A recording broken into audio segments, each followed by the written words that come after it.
L'invité de RBM ce matin, Émilie Lucas, chargée du développement au CPO FC, Centre de formation professionnelle de la construction, du bâtiment et des travaux publics. Merci pour cette précision.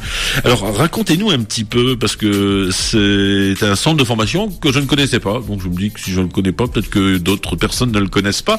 Racontez-nous un petit peu son histoire. Alors, on gagne à connaître le CPOFC qui est sur le territoire du bassin minier ici dans les Hauts-de-France. On est basé à Courcelles-lès-Lens. On existe depuis 1970. Le CPO, c'est pas uniquement dans les Hauts-de-France. D'ailleurs, on est présent en Île-de-France, on est présent dans la région Grand Est et on intervient sur toute la France. On est spécialisé dans la formation des compagnons, des chefs d'équipe, des chefs de chantier dans les bâtiments et dans les travaux publics. Quand vous dites les compagnons, c'est les authentiques compagnons, ceux qui font le Tour de France? C'est les ouvriers, les techniciens, les personnes qui sont spécialistes de leur métier. Donc ça peut être des façadiers peintres, des maçons, voilà, tout ce qui est métier technique dans le BTP. Alors, le BTP a pas forcément une bonne presse, pour des raisons que j'ignore, hein, peut-être parce qu'il y a des moments où il faut travailler dehors, je sais pas. Oui. C'est une méconnaissance, souvent, des métiers. Alors, racontez-nous, qu'est-ce qui fait que, on aurait envie d'y aller? Écoutez, ce sont des métiers déjà dans lesquels il faut savoir qu'il y a une reprise d'activité. C'est toujours bon à savoir qu'il y a du travail dans ces métiers-là. Et puis rien de tel que d'avoir un métier où on est dehors, où on connaît les techniques, les savoir-faire, voilà, pour construire des logements, pour participer à l'aménagement urbain. Ce sont vraiment des métiers utiles.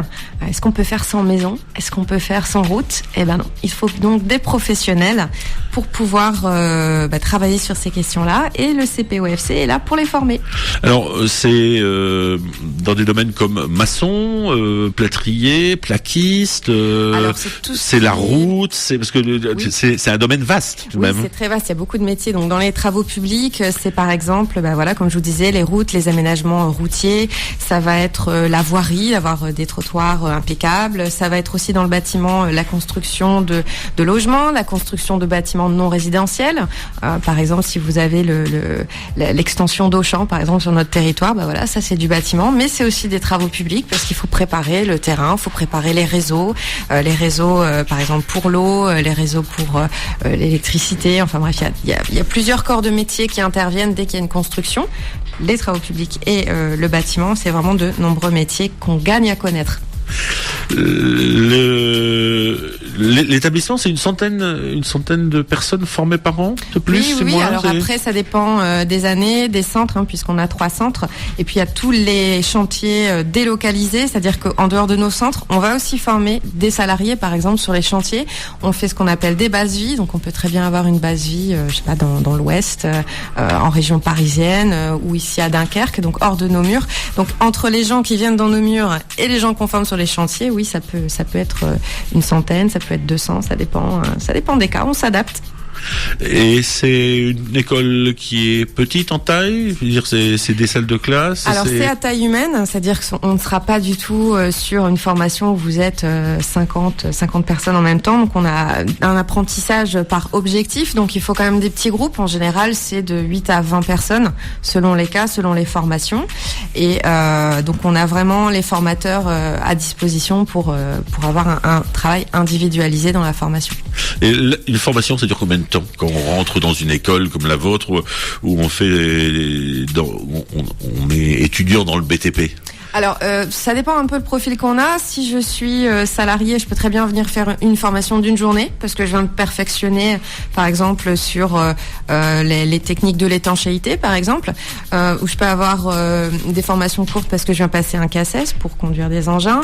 Et puis, je peux avoir une formation métier qui, là, forcément, sera beaucoup plus longue, où on peut parler de 300, 400 heures de formation étalées sur plusieurs mois.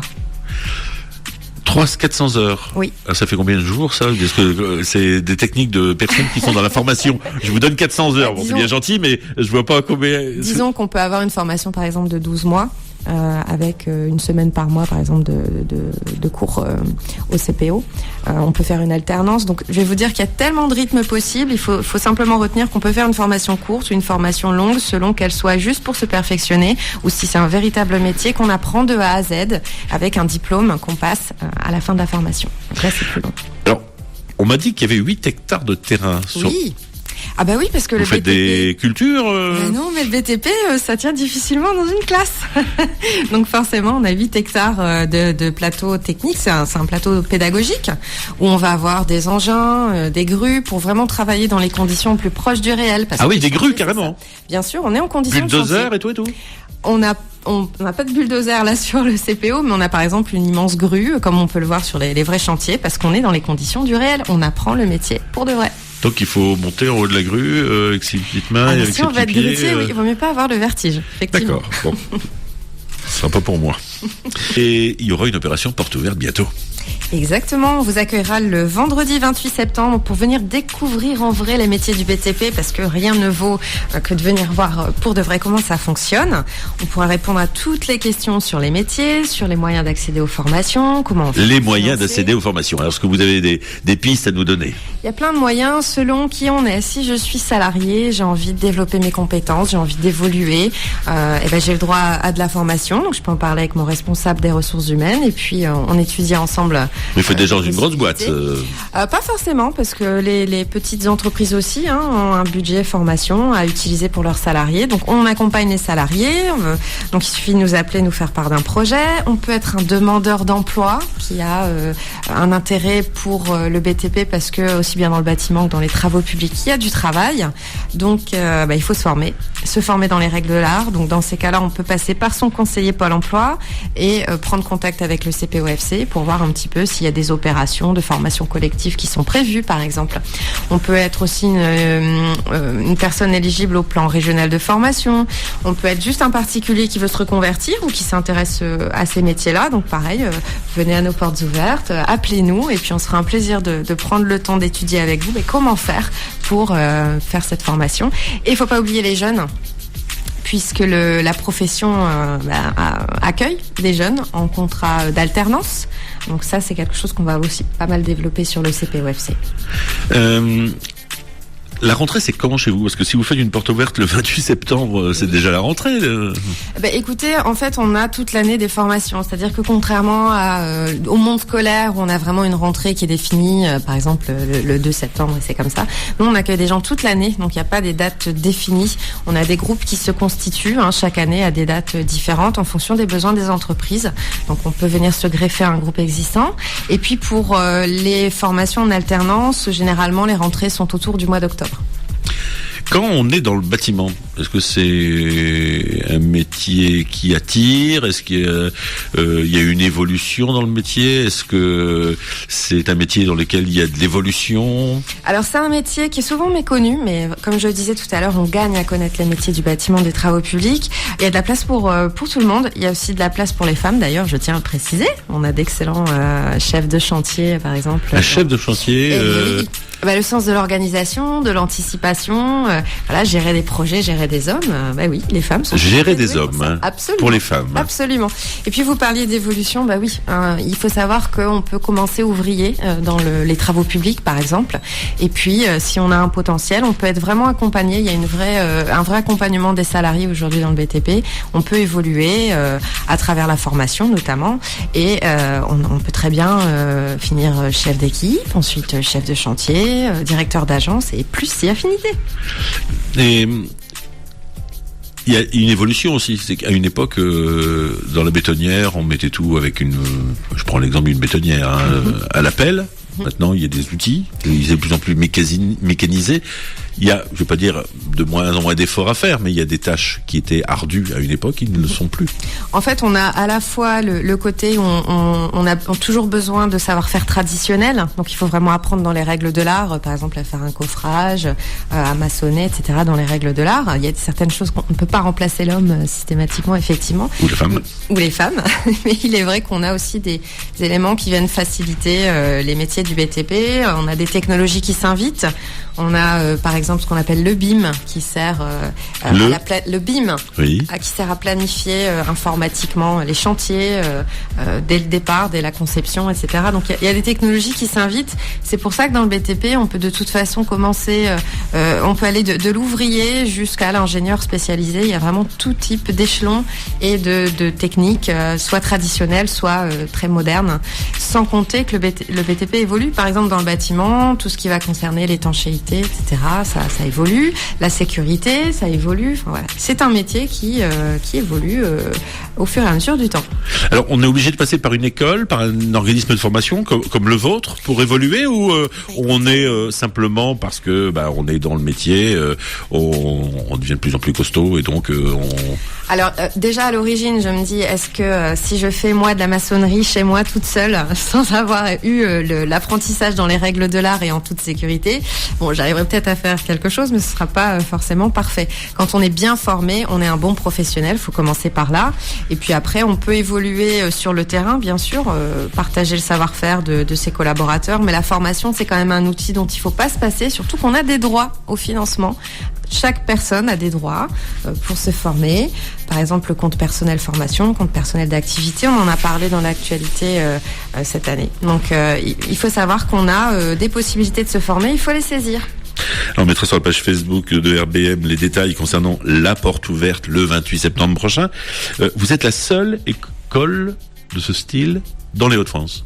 Alors, on n'est pas la seule école à proposer des formations dans le bâtiment travaux publics. Par contre, on est une école qui est bien implantée depuis très longtemps dans le territoire. Je vous dis déjà, le CPO, ça fait 50 ans quasiment qu'il existe. Et on a une spécificité qui est quand même intéressante, c'est que on a à la fois une pédagogie vraiment orientée vers j'apprends les gestes du métier, les gestes techniques. On a 80% de pratique. Donc ça c'est bien, surtout si on n'est pas très intéressé par l'école. Il faut savoir qu'au CPOFC c'est pas vraiment l'école, c'est vraiment l'école du métier des BTP, mais on apprend sur le terrain avec des pros.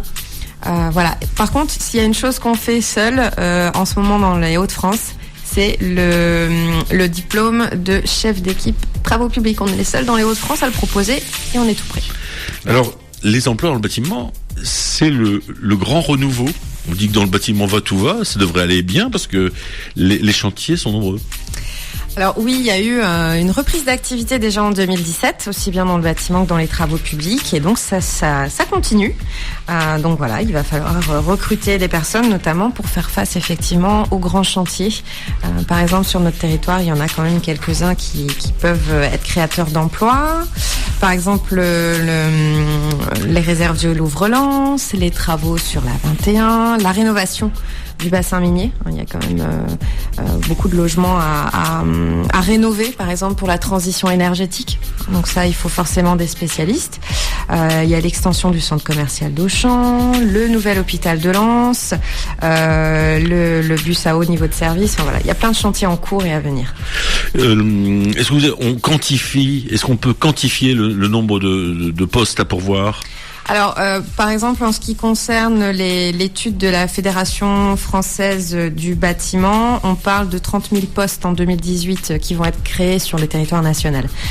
Et au niveau de la Fédération nationale des travaux publics, voilà, ils soulignent l'amplification de la reprise d'activité, mais n'ont pas donné d'ordre d'idée, mais on sait que voilà, ça repart bien. De toute façon, bâtiment, travaux publics, ça va ensemble. Si vous faites du bâtiment, il faut aussi faire des travaux publics.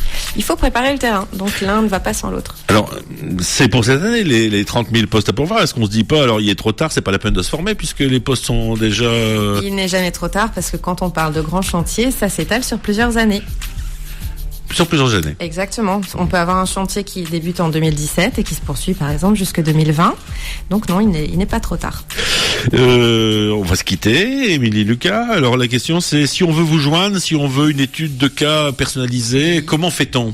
Alors, au-delà de la porte ouverte du 28 septembre, dont RBM reparlera bien sûr. Alors, vous pouvez nous trouver nos coordonnées sur Internet sans difficulté, le CPOFC de CPOFC. CPOFC à Courcelles-les-Lances. On a un site Internet, on a un nouveau site Internet en préparation d'ailleurs. On est présent sur Twitter, on est présent sur LinkedIn, donc n'hésitez pas à regarder sur les réseaux sociaux aussi pour suivre notre actualité.